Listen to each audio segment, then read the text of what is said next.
नमस्कार, news special देख रहे हैं आप। मैं हूं आपके साथ विशाल गर्ग। राजधानी देहरादून में पुलिस की कार्यशैली एक बार फिर से सवालों के घेरे में है। ऐसा इसलिए क्योंकि दून में लोग गाड़ियों में हथियार लेकर चल रहे हैं। आज दो कार सवारों के बीच हुई बहस में गोली चली, जिसमें सड़क किनारे चल रहे एक रिटायर्ड अधिकारी की मौत हो गई। इससे पहले 23 मार्च को पटेल नगर में पीट कर एक छात्र की हत्या कर दी गई थी। लिहाजा कानून व्यवस्था फिर से सवालों के घेरे में है। देहरादून में कानून व्यवस्था को लेकर फिर से सवाल उठने लगे हैं। राजधानी में दिन दहाड़े हुई फायरिंग में एक निर्दोष व्यक्ति की जान चली गई। मॉर्निंग वॉक के लिए निकले रिटायर्ड आर्मी ब्रिगेडियर की गोली लगने से मौत हो गई है। और संवाददाता योगेश आर्या हमारे साथ लाइव जुड़ गए हैं। योगेश, क्या कुछ ये पूरा मामला था और क्या अभी तक कार्रवाई हो पाई है इस पूरे मामले में? देखिए विशाल, राजधानी देहरादून का मामला है जहां पर मालसी रोड की जोड़ी गांव है। जोड़ी गांव में जिस तरह से कहा जा रहा है कि दो जो कार हैं वो आपस में जो है इस बात पर उनमें जो कार सवार थे ये बहस हुई कि उनको साइड नहीं दी जा रही। उसके बाद जो है दोनों पक्षों में जो है गर्मा गर्माई हुई और उसके बाद जो है दूसरी गाड़ी बताई जा रही है जो उस पर जो है फायरिंग करने का मामला सामने आया। जहां उस पर फायरिंग की गई तो वो फायरिंग के दौरान जो है गोली जो है वो जो रिटायर्ड फौजी जो है उनको लगी है। रिटायर्ड ब्रिगेडियर है और उनको जब ये गोली लगी तो वो नीचे गिर पड़े। हालांकि आसपास के लोगों ने समझा शायद बेहोशी हो सकती है, लेकिन जब उन्होंने खून देखा तो उनको अस्पताल ले जाया गया। मैक्स हॉस्पिटल ले जा करके वहाँ पर जो है उनको भर्ती कराया गया, लेकिन वहाँ उनकी मौत हो गई। लेकिन सबसे बड़ी बात यह है कि कानून व्यवस्था पर सवाल खड़े हो गए हैं इस दौरान कि इस राजधानी में फिर से उस तरह के मंजर देखने को मिल रहे हैं जिस तरह की कुछ महीने पहले देखने को मिल रहा था कि घटनाएं हो रही थी। और अब फिर वही तरह की एक युवक की पहले की घटनाएं की बात करें तो वहाँ पीट कर हत्या कर दी जाती है, उसके बाद इस तरह की घटना सामने आती है। तो निश्चित तौर पर ये देखिए कि किस तरह से जो है साइड ना मिलना और जो है इस तरह से ओवरटेकिंग के दौरान पीछे से गाड़ी को दौड़ाना और फिर जो है गोली चलाना। और निश्चित तौर पर ये कहीं ना कहीं खुलेआम जो है गुंडागर्दी का सीधे सीधे तस्वीरें हैं। और इस पर जो है पुलिस जिस तरह से कह रही है कि जो उनकी जो पीड़ित हैं उनकी ओर से जिस तरह की तहरीर दी जाएगी, परिवार की तरफ से जिस तरह से तहरीर आएगी उसके आधार पर कार्रवाई की जाएगी। लेकिन कार्रवाई तो हो जाएगी, लेकिन इस तरह की घटना की पुनरावृत्ति ना हो उसके लिए प्लानिंग करनी होगी पुलिस को कि एक बार फिर जो है बड़ा एक्शन जो है वो कहीं ना कहीं ऐसे अपराधियों के खिलाफ लेना पड़ेगा जो इस तरह की कृत्य को करने का काम करते हैं। और नए नए युवक जो है वो इस तरह की जो चीज़ें सामने आ रही है कि नए नए युवक जो हैं आजकल इस तरह की चीज़ों को करने का काम करते हैं, लेकिन उस पर पुलिस भले ही तमाम तरीके की सख्त की कार्रवाई करने की बात करी कि प्रेमनगर साइड में अभी हालात में देखा हमने कि जो है वहाँ पर तमाम ऑपरेशन चलाने की बात की गई। ये कहा गया कि जो स्कूल के बच्चे हैं वो रात को दिखाई देंगे तो उनसे पूछताछ की जाए। लेकिन समझना होगा कि आखिरकार इस तरह के लोग कहाँ से आ रहे हैं, देवभूमि में आकर के इस तरह घटनाएं कर रहे हैं, इस तरह का माहौल को बिगाड़ने का प्रयास किया जा रहा है। पुलिस भले ही बाद में कार्रवाई करने की बात करती हो, लेकिन जो इस तरह की घटनाएं होती है जिसमें जान चली जाती है तो उसकी पुनरावृत्ति ना हो उसके लिए तो बड़ी प्लानिंग करनी होगी। और अब देखना है कि प्लानिंग किस तरह से जो है बने वाले वक्त में जो है प्रशासनिक अधिकारी करते हैं, क्योंकि जो है ये कहीं ना कहीं सीधे तौर पर जो है कानून व्यवस्था पर बड़े सवाल खड़े हुए हैं। जी बिल्कुल योगेश, आप बने रहिए हमारे साथ। हमारे साथ सुजाता पॉल जी भी जुड़ गई हैं, कांग्रेस प्रवक्ता है। सुजाता जी, बहुत स्वागत है आपका चैनल में। लगातार जो घटनाएं हैं वो बढ़ती हुई नजर आती हैं राजधानी देहरादून में, और इस तरह के जब वारदात होती हैं तो लोगों में जाहिर सी बात है कि डर का माहौल भी बनता है। ऐसे में आपके क्या कुछ विचार हैं, क्या होना चाहिए? जी देखिए, सबसे पहली बात तो ये है कि जो बातें अभी आपकी रिपोर्ट में आई हैं, क्या यही सच है, क्या यही तथ्य है? ये बहुत बड़ा सवाल है। और वो मैं इसलिए कह रही हूँ क्योंकि राजपुर क्षेत्र में बहुत सारे ऐसे आपके वो हैं, रेस्टोरेंट्स हैं और क्लब्स हैं जो रात को चलते रहते हैं। उनका कभी चालान होते हुए मैंने नहीं सुना। कोई चालान अभियान के बारे में अगर आपने सुना हो या आपकी टीम ने, तो अवश्य जनता को बताइएगा। और रात के टाइम पे क्या होता है ये तो पता नहीं, मगर 6 बजे अगर दो गुट आपस में लड़ रहे हैं तो ये रोड रेज का सिंपल मामला तो हो नहीं सकता। और ये साफ है, यानी कि बदमाश जो है वो यहाँ पर इस तरह की हरकतें कर रहे हैं। और वो तभी होता है जब सरकार का संरक्षण कुछ लोगों को प्राप्त हो जाता है, जिनको छूट होती है कि वो कुछ भी कर ले, उनका कोई कुछ बिगाड़ नहीं सकता। ऐसे ही लोग होते हैं जो हिम्मत करके बंदूकों को लहरा लहरा के घूम रहे होते हैं। क्योंकि जिन लोगों को हिरासत में लिया गया है, आप देखेंगे कि उनकी उम्र भी कोई बहुत ज्यादा तो दिख नहीं रही है। आपस में अगर दो गुटों की लड़ाई हुई है तो इसमें मामला कुछ और भी हो सकता है। हमें इस तथ्य को भी ध्यान में रखना चाहिए। और जो पुलिस प्रशासन हमें बता दे रहा है, हमें केवल उसी बात को नहीं लेना चाहिए, क्योंकि पुलिस भी अजीब हरकतें कर रही है। बिना जांच के वो ये बयान दे देती है कि रोड रेज का मामला। उन्हें कैसे पता? एक पक्ष को पकड़ा उन्होंने। उन्हें कैसे पता कि ये रोड रेज का मामला है? ये एसएसपी प्रेमेंद्र डोभाल को बताना चाहिए और आपको उनसे पूछना चाहिए कि उन्होंने किस आधार पे ये कहा कि ये दो गुट है वो रोड रेज का मामला हो गया। हर जगह मैं इस बात को देख रही हूँ, इसलिए सच्चाई कुछ और है इसमें, और इसमें गहराई से जाना चाहिए। और पूरा राजपुर का क्षेत्र इस वक्त इसके बारे में बात कर रहा है, क्योंकि इसमें अलग अलग तरह की बातें आ रही हैं कि किसी क्लब से कोई निकले थे, आपस में उनकी लड़ाई हुई थी और उसके बाद ये चेज हुआ एक दूसरे के पीछे। बंदूक लेके इसी तरह से आम लोग क्या घूम सकते हैं? क्या पुलिस को ये नहीं पता कि कौन लोग बंदूकें लेके आया है? और अगर बंदूक लेके बाहर वाले आए हैं तो पुलिस क्या कर रही है? अगर ये कहा जा रहा है कि बाहर की गाड़ियां हैं, तो जरूरी नहीं है कि बाहर की गाड़ियों में बाहर के ही लोग हो। ये कई बार होता है कि लोग जो है वो बाहर रहते हैं, गाड़ियां खरीदते हैं, उसके बाद यहाँ पे भी आ जाते हैं। इसलिए हम बहुत जल्दबाजी कर रहे हैं इसमें, मुझे लगता है, और थोड़ा इंतजार करना चाहिए। और सरकार से ये पुलिस से पूछना भी चाहिए कि आप क्या कर रहे हो। और सरकार तो छोड़ ही दीजिए, सरकार के तो कोई के हिस्से में केवल भ्रष्टाचार है, सरकार के हिस्से में केवल बलात्कार है। तो चाहे अंकिता भंडारी हो, चाहे कस्टोडियल डेथ हो, आपने देख लिया पीआरडी जवान सुनील रतूड़ी के साथ क्या हुआ।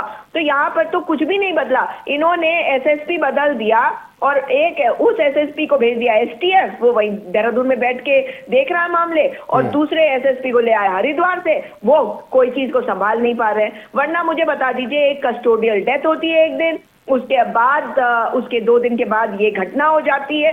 तो क्या चल रहा है उत्तराखंड में? लॉ एंड ऑर्डर, कानून व्यवस्था पूरी तरह से खत्म हो चुकी है, क्योंकि कोई तैयारी के साथ पुलिस फील्ड में नहीं जाती, कभी कोई चेकिंग नहीं करती कि भाई बाहर से अगर लोग आए हैं, स्टूडेंट्स हैं, अगर ये बड़ी बड़ी गाड़ियों में जो लोग घूम रहे हैं, ये जो नौजवान है उस क्षेत्र में रात के समय पे क्या कर रहे हैं या अर्ली मॉर्निंग क्या कर रहे हैं, कोई बता दे। और सीसीटीवी फुटेज जारी करेंगे तो साफ पता चल जाएगा कि ये आए कहां से थे। केवल वहां की सीसीटीवी फुटेज की बात नहीं कर रही हूं मैं कह रही हूं कि वो जिस रास्ते से आए, सीसीटीवी तो कई जगह पे लगे होंगे, क्यों नहीं पुलिस उसको इकट्ठा करके रिलीज करती है? क्योंकि ऐसे राजपुर से अगर पूछा जाएगा कि उन्होंने कितने क्लबों का चालान किया, तो नील बटा सन्नाटा आंसर आएगा। और इसी ठीक है सुजाता जी, ठीक है, आप बने रहिए हमारे साथ। सतीश चंद जी भी हमारे साथ जुड़ गए हैं, विजय प्रवक्ता है। सतीश जी, ये राजधानी देहरादून में हो क्या रहा है? धाकड़ धामी की सरकार है, धुरेंद्र धामी की सरकार है, बावजूद इसके अब राजधानी के लोग डर में जी रहे हैं।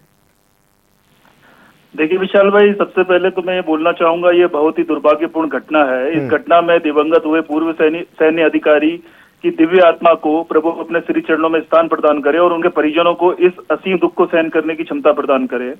मैं विशाल भाई ये कहना चाहूंगा, देखिए पुलिस अपना कार्य बखूबी कर रही है, और पुलिस जो है यहाँ पे जो चेकिंग अभियान है, सघन चेकिंग अभियान है, पूरी रात भर चल रहा है। आपने देखा होगा, अगर आप रात में कहीं से आ रहे हो तो ऐसी कोई भी चौकी या ऐसा कोई भी नाका नहीं है जहाँ पे पुलिस अपनी चेकिंग नहीं कर रही है। लेकिन उसके बावजूद भी इस तरह की दुर्भाग्यपूर्ण घटना हो रही है, तो ये पुलिस प्रशासन को और हमारे यहाँ जो यहाँ पे हमारे अधिकारी हैं, जो चौकियां हैं, जो कोतवाली हैं, इन सबको और मुस्तैदी के साथ कार्य करना होगा, क्योंकि कहीं ना कहीं कोई ना कोई कमी वाकई में है। इस वजह से इस तरह की परेशानी या इस तरह की जो घटनाएं वो हो रही हैं।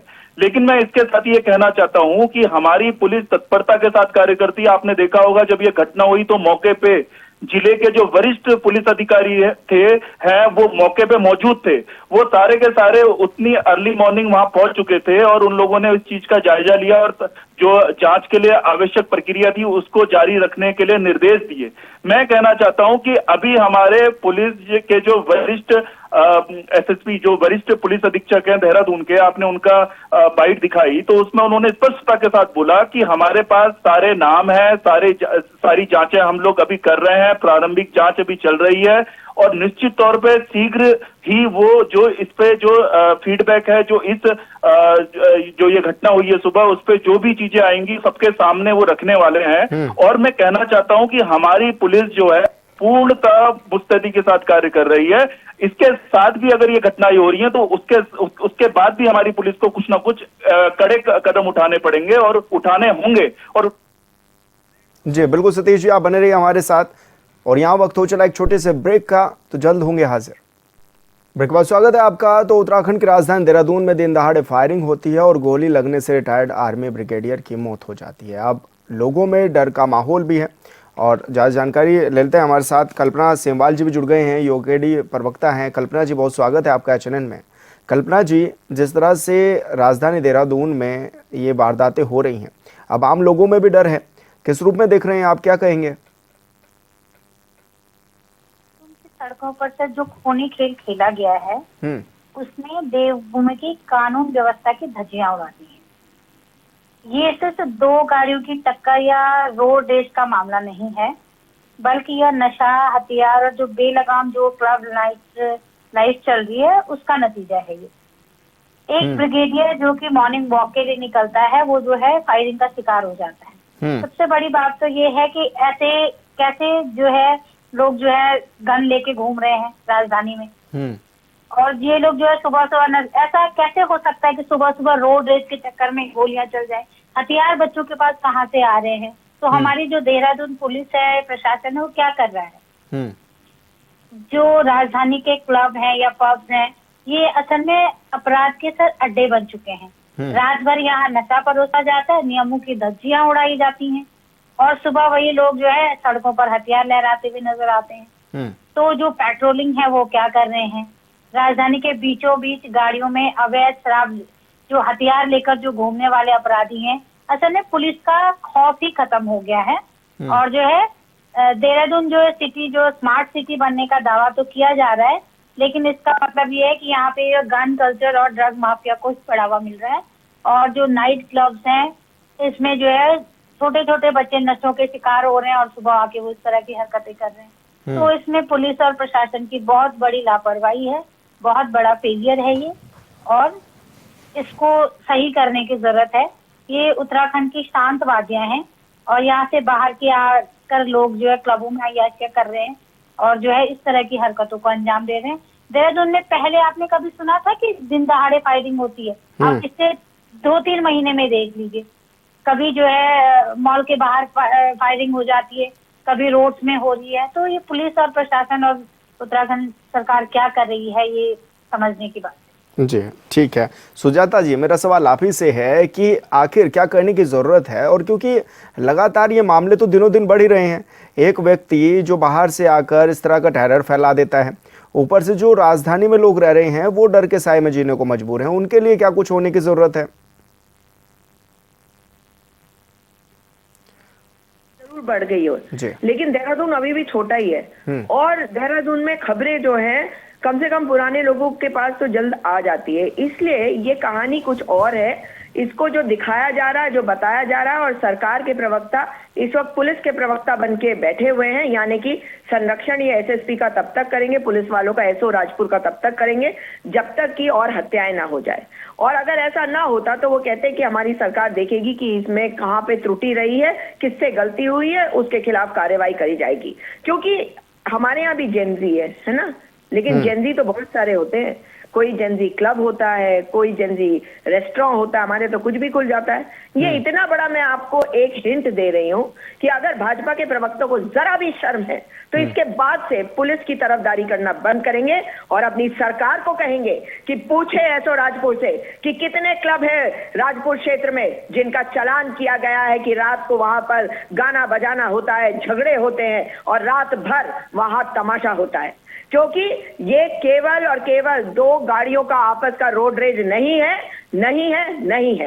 ये दो गुटों का झगड़ा कहां से शुरू हुआ उसकी तस्वीर बाहर लाई जाए, सीसीटीवी फुटेज बाहर आएगी, दूध का दूध और पानी का पानी हो जाएगा। क्योंकि केवल वहां की सीसीटीवी फुटेज नहीं, वहां की सीसीटीवी फुटेज आनी चाहिए जहां पर ये दोनों गाड़ियां मौजूद थी और जहां से ये निकली थी। अगर एक ही जगह से निकली थी तो सवाल उठेंगे ना कि सरकार को ये अगर झूठ बताया जा रहा है पुलिस के द्वारा, अगर पुलिस के द्वारा जनता को झूठ बताया जा रहा है, गुमराह किया जा रहा है, तो एसएसपी पूरी तरह से नाकाम है और यहाँ पर संरक्षण दिया जा रहा है गलत तत्वों को और उसका खामियाजा भुगत रहे हैं ब्रिगेडियर जोशी जैसे इनोसेंट लोग। इसलिए सरकार के ऊपर बहुत सारे सवाल है। अभी जो दिख रहा है वो हो नहीं रहा और जो हो रहा है वो पता नहीं चल रहा है, मैं यही कहूंगी अभी। जी बिल्कुल। सतीश जी, मेरा सवाल आप ही से है कि रोड रेंज का मामला ये बताया जा रहा है, हालांकि इसमें पहलू भी अलग अलग निकलते हुए नजर आ रहे हैं। बार बार ये बात सामने आ रही है कि जो मामला है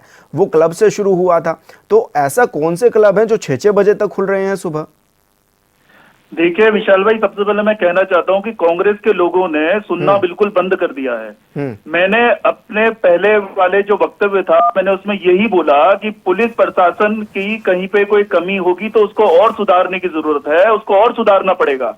लेकिन इन लोगों ने अपने कान बंद कर दिए हैं और ये रुकने के लिए बिल्कुल तैयार नहीं है, इंतजार करने के लिए बिल्कुल तैयार नहीं है। ये हर चीज में राजनीति ढूंढना चाहते हैं और राजनीति करना चाहते हैं और ये सोचते हैं कि इनको वोट बैंक की राजनीति इसी तरह से इनकी पूरी होगी। लेकिन मैं कहना चाहता हूं कि हमारी सरकार और हमारे पुलिस प्रशासन, सारे के सारे लोग इस चीज के लिए बिल्कुल मुस्तैद होके बैठे हैं और मुस्तैद हुए रहते हैं कि कहां पे अगर कोई इस तरह का काम होता है, इस तरह की घटनाएं होती हैं, तो उसका किस तरह से उसमें खामी है और उसमें क्या दिक्कत आई, वो चीज को देखने के लिए तत्पर रहते हैं हम लोग हमेशा। हम लोग किसी भी चीज से भागने वाले लोगों में से नहीं है। लेकिन मैं कहना चाहता हूं कि अभी ये घटना हुई है, पुलिस के वरिष्ठ अधिकारी अपना बयान दे रहे हैं और ये उसको भी झुठला रहे हैं। लेकिन मैं कहना चाहता हूं ये थोड़ा सा सब्र रखें।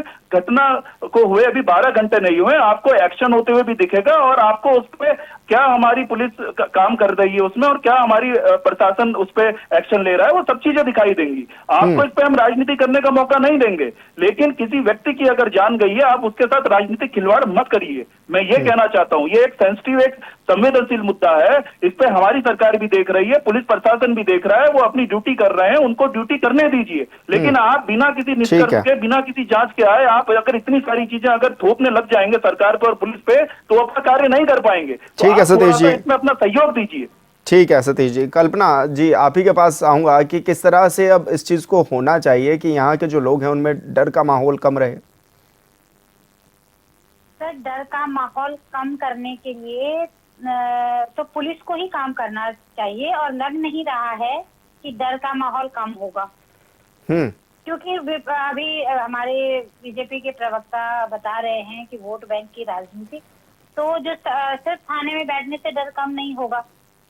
शहर में जो संवेदनशील इलाके हैं, चौराहे, क्लब है, उनके बाहर रात जो है 11 बजे से 7 बजे तक पुलिस बल की तैनाती होनी चाहिए, जो है पीसीआर की पेट्रोलिंग होनी चाहिए। जब जनता सड़क पर पुलिस देखती है तो तभी अपराधियों में खौफ और आम आदमी में विश्वास पैदा होगा। देहरादून से बाहर से आने वाली जो गाड़ियां हैं उनमें अब अपराधी तो होंगे जो हथियार लहराने की प्रवृत्ति इनमें बढ़ी है।